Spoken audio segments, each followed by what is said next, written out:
Bonjour joli monde, j'espère que vous vous portez bien, que tout va bien pour vous. On se retrouve dans cette nouvelle guidance pour voir euh, ici les blocages.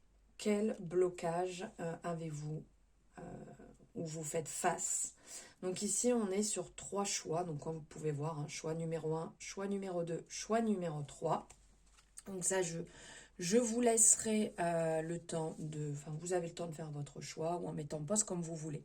On va voir, en fait, il y a 3 cartes ici. On a avec l'oracle d'Anka. Donc, en fait, on va localiser la mémoire douloureuse dans un premier temps. Ensuite, on va comprendre le mal-être qui est relié à cette mémoire.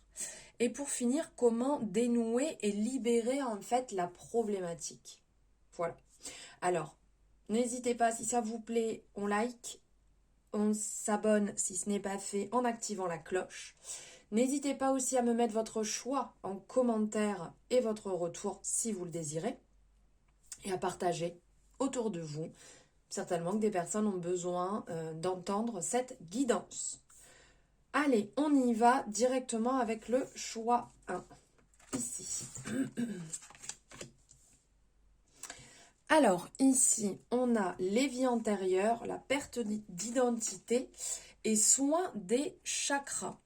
Donc, dans un premier temps, quand on parle ici des vies antérieures, on vous indique qu'une mémoire de vos vies antérieures vient de se réveiller et qu'elle vous fait revivre les émotions qui en sont liées. Que ce soit, alors il y a différentes possibilités, ça peut être une séparation douloureuse, un deuil difficile ou un autre traumatisme. En fait, ici, on vous signale que le blocage provient d'une autre de vos incarnations et que ce mal-être expérimenté aujourd'hui n'est qu'une réaction au nœud déjà présent dans votre mémoire cellulaire. Alors peut-être que vous êtes déjà en train de penser à quel est ce blocage. Et donc, on vient ici vous aiguiller. Ensuite, ici, on nous dit que cette carte, elle est importante, elle symbolise la perte de votre identité. Cela peut être une conséquence d'une relation qui a pu être toxique, ça peut être dans la manipulation, le narcissisme, ou vous vous êtes perdu. Mais elle peut aussi être liée à un grand manque de confiance en soi qui vous oblige à vous conformer aux autres et à leur goût ou à leurs avis. Et en libérant cette mémoire, vous vous autorisez à reprendre les rênes de votre vie et de vous recentrer sur votre vous profond. Donc là, on est quand même sur un message relativement lourd et fort, donc c'est pas à prendre à la légère. Et donc ici, au niveau de la libération, on vous parle du soin des 7 chakras. Donc on vous invite à libérer et nettoyer vos 7 principaux centres énergétiques en leur apportant soin et attention. Et il est fort probable que seulement certains d'entre eux soient bloqués, pas tous. Mais comme il est difficile de savoir lesquels, à moins d'utiliser une technique parallèle, de le travailler en soins, de le travailler avec un énergéticien, une énergéticienne, ou avec le pendule, enfin voilà, différentes techniques. Ici, je vais vous passer quelques informations liées à chaque chakra. Et vous pouvez également le travailler de différentes manières. Donc quand le chakra racine est bloqué, on vous invite à vous reconnecter à la terre. Donc vous pouvez marcher pieds nus, vous pouvez marcher dans l'eau, dans le sable, toucher les arbres, etc. Vous pouvez vous reconnecter votre corps par le biais d'une gymnastique douce. Faire une visualisation d'ancrage, imaginez que vos pieds se prolongent jusqu'au centre de la terre et se reconnectent à l'énergie tellurique. Laissez celle-ci emplir votre corps en lui apportant une énergie d'ancrage et de renouveau. Ou portez sur vous une pierre liée aussi à ce chakra, donc la chakra racine. Si le chakra sacré est bloqué, excusez-moi, Prendre soin de votre enfant intérieur, libérer sa créativité, se laisser le droit de vivre ses envies et émotions. Libérer votre féminin et son masculin sacré en travaillant sur le yin et le yang, l'action et la passivité afin de trouver un juste milieu. Ou pareil, toujours porter une pierre liée au chakra. Le chakra plexus solaire. Passer à l'action, ne pas être dans l'incertitude et commencer à poser pierre après pierre le socle de vos projets en actionnant la loi de l'attraction. Prendre conscience de votre pouvoir créateur, prendre confiance en soi et élever son estime de soi. Faire une visualisation de nettoyage de ses émotions poubelles et les laisser partir. Et encore, porter une pierre liée à votre chakra du plexus. Débloquer le chakra cœur. Pardonnez le mal qu'on a pu vous faire en prenant du recul sur la notion d'incarnation. Rappelez-vous que vous avez choisi absolument toutes les rencontres et toutes les épreuves que vous avez subies. Cela vous aidera à reprendre le pouvoir dans votre vie. S'ouvrir aux autres et se reconnecter à l'énergie collective en s'entourant des personnes saines et positives. Et toujours porter une pierre de la couleur de votre chakra. Débloquer le chakra gorge. S'affirmer. Ne plus subir les situations mais dire stop et non lorsque le respect ou la bienveillance ne sont plus en rigueur. Dire ce que l'on a sur le cœur, soit directement, soit sur papier afin de sortir cela de votre système mental et émotionnel. Débloquer le chakra du troisième œil. Se reconnecter à votre intuition. Posez le mental et vous faire confiance. Si vous ressentez quelque chose, vous pouvez être certain que ce n'est pas votre imagination. Et débloquer le chakra coronal, se reconnecter à son énergie divine. Vous êtes un être de lumière venu expérimenter la matière et non le contraire.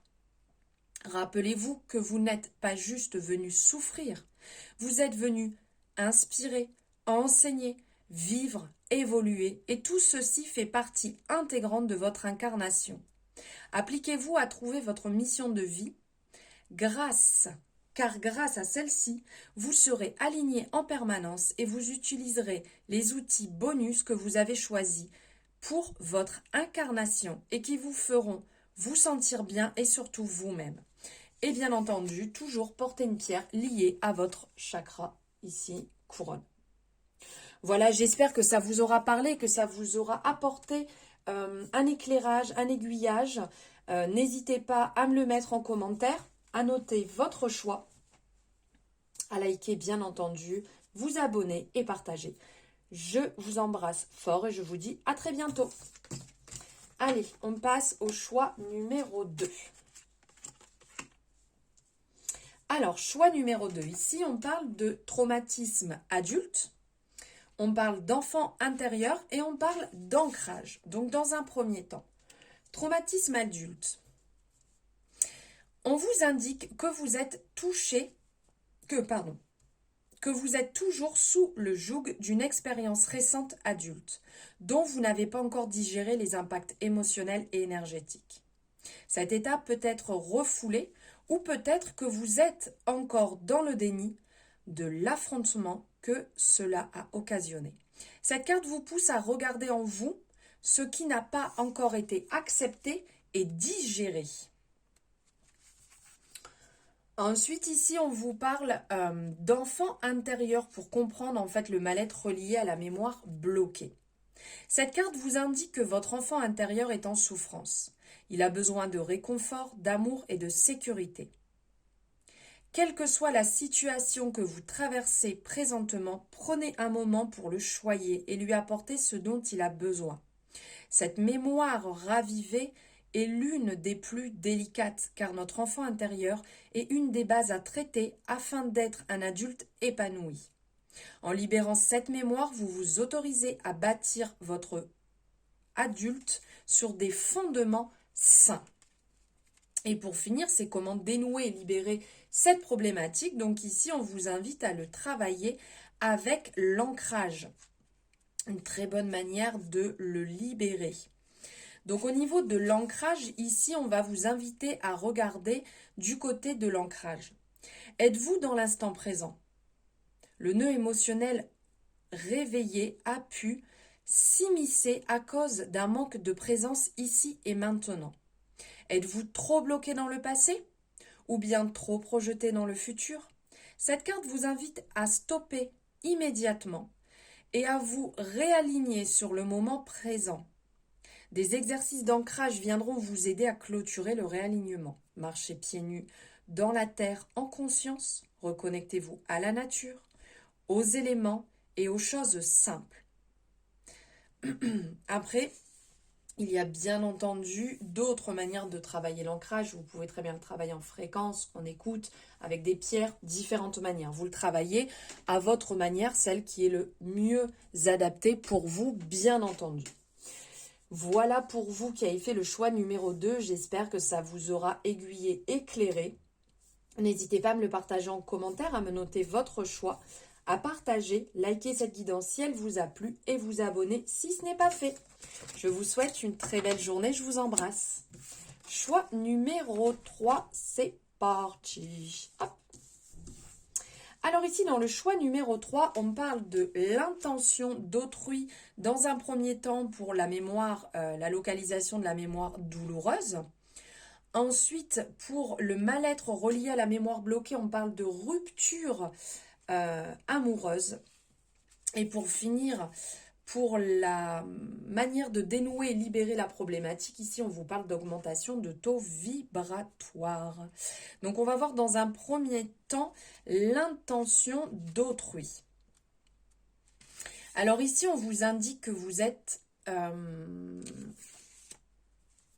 qu'il peut y avoir deux significations possibles plutôt. La première est que quelqu'un vous envoie de mauvaises pensées et énergies. Cela s'appelle plus communément de la magie noire. Lorsqu'une personne se calque sur vos énergies et profère des pensées ou des paroles malveillantes, elle envoie des poignards énergétiques qui, si vous êtes déjà fatigué énergétiquement, peuvent affaiblir votre état de bien-être général et vous donner des coups de blues ou des émotions négatives. La seconde possibilité est un résidu de lien en rapport avec une personne que vous avez côtoyée, qui vous aurait si profondément blessé que vous êtes encore énergétiquement relié à elle par cette émotion et cette douleur. Donc on va aller comprendre en fait le mal-être relié à cela.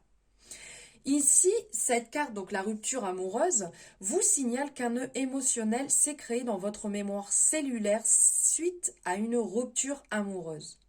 Cette souffrance reliée à l'expérience bloque le flux de votre énergie vitale et altère le bon état général de vos différents corps émotionnels et énergétiques. En libérant cette mémoire, vous vous autorisez à ne plus revivre cette expérience en boucle dans votre schéma inconscient et à n'en garder que la leçon, à laisser partir les souffrances qui y sont reliées. Ensuite, on va voir comment dénouer et libérer cette problématique. Alors ici, on vous parle d'augmentation de taux vibratoire. Donc, excusez-moi, on vous invite à remonter votre taux vibratoire général. Ce taux général est constitué de tous les corps subtils. Corps physique, corps mental, corps émotionnel, corps divin, etc. Afin d'élever les vibrations de tous les corps, il vous faudra axer votre nettoyage sur plusieurs aspects de votre quotidien. Pour le corps physique, faire du sport, de la relaxation, prendre soin de vous, manger sainement, dormir suffisamment. Pour le corps mental, coupez toutes les sources d'émissions vibratoires négatives. Les informations à la télévision, par exemple, ou les séries criminelles, mais aussi les ragots, les critiques, les personnes qui vous tirent vers le bas. Soyez également concentrés sur vos pensées. Focalisez-vous sur le positif. Créez un tableau de visualisation, des affirmations positives, faites des listes de projets et de buts à atteindre. Soyez dans une démarche de développement positif de vous-même. Pour le corps énergétique, baladez-vous dans la nature, chantez, riez, soyez dans l'instant présent. Reconnectez-vous à votre moi supérieur. Soyez reconnecté à votre flamme intérieure. C'est la plus grande et puissante source que vous ne trouverez jamais ailleurs. Également, veuillez à garder un lieu de vie où l'énergie peut circuler. Triez, donnez, jetez ce dont vous n'avez plus besoin et aérez vos pièces des objets encombrants ou rattachés à des périodes de vie négatives. Faites un grand ménage, vous en ressentirez les bienfaits instantanément. Voilà pour vous qui avez fait le choix 3. J'espère que ça pourra vous aider, que ça pourra vous éclairer, que ça a résonné avec votre instant présent aussi. N'hésitez pas à liker donc cette guidance car c'est votre moyen de me soutenir, c'est totalement gratuit et pour moi c'est beaucoup. Je vous le dis souvent mais c'est important de le dire aussi. De me mettre votre choix en commentaire ainsi que votre retour, à partager le plus possible autour de vous. Ça pourra permettre à certaines personnes d'avoir ce message et d'y voir plus clair. Et vous abonner si ce n'est pas fait en likant, en activant la cloche pour avoir les prochaines guidances en notification. Je vous souhaite une merveilleuse journée, après-midi, nuit, en fonction de quand vous la voyez. N'oubliez pas que cette guidance est intemporelle, donc si vous êtes tombé dessus, c'est que c'était ok, c'était le bon moment. Je vous embrasse et je vous dis à très bientôt dans une nouvelle guidance.